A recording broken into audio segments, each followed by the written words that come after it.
আসসালামু আলাইকুম। চলে আসলাম পান্ডা মার্কেটে। আজকে আপনাদেরকে দেখাবো সৌদি আরবের পান্ডা মার্কেটগুলো কেমন হয় এবং যারা বাঙালি আসতে চান তাদের জন্য কী ধরনের কাজ আপনাদের করতে হবে। এই যে দেখুন, বিশাল বড়, অত্যন্ত সাজানো গোছানো। বাঙালিদের কাজ হচ্ছে, বা যারাই আসেন তাদের সাধারণত কাজ হচ্ছে ক্লিন করা, সাজানো গোছানো। নর্মালি এই ধরনের কাজই হয়, কিন্তু পান্ডা কোম্পানিতে এখন আর সরাসরি তেমন কপালা করে লোক নেয় না।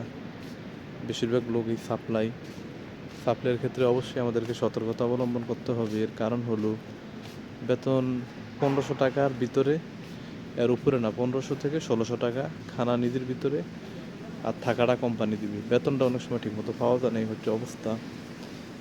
যদি সরাসরি কোম্পানির আন্ডারে ঢুকতে পারেন তাহলে ভালো, কিন্তু সাপ্লাইয়ের অধীনে কাজ করে আসলে তেমন ফায়দা নেই।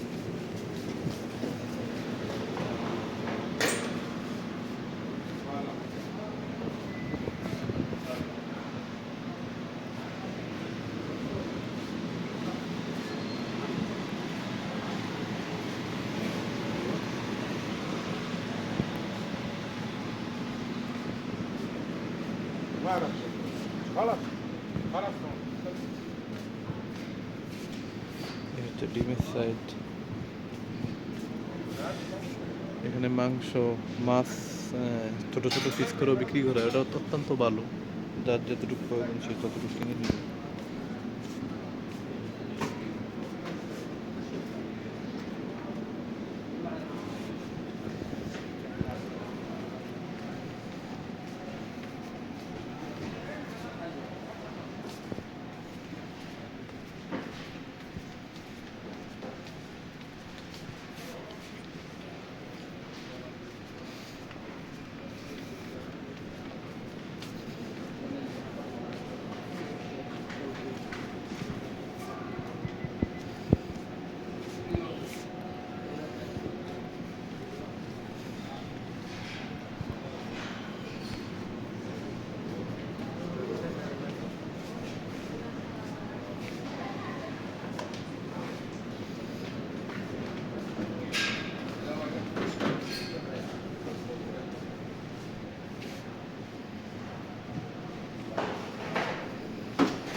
এখানে ওটের মাংস রয়েছে, গরুর মাংস রয়েছে, খাসির মাংস রয়েছে।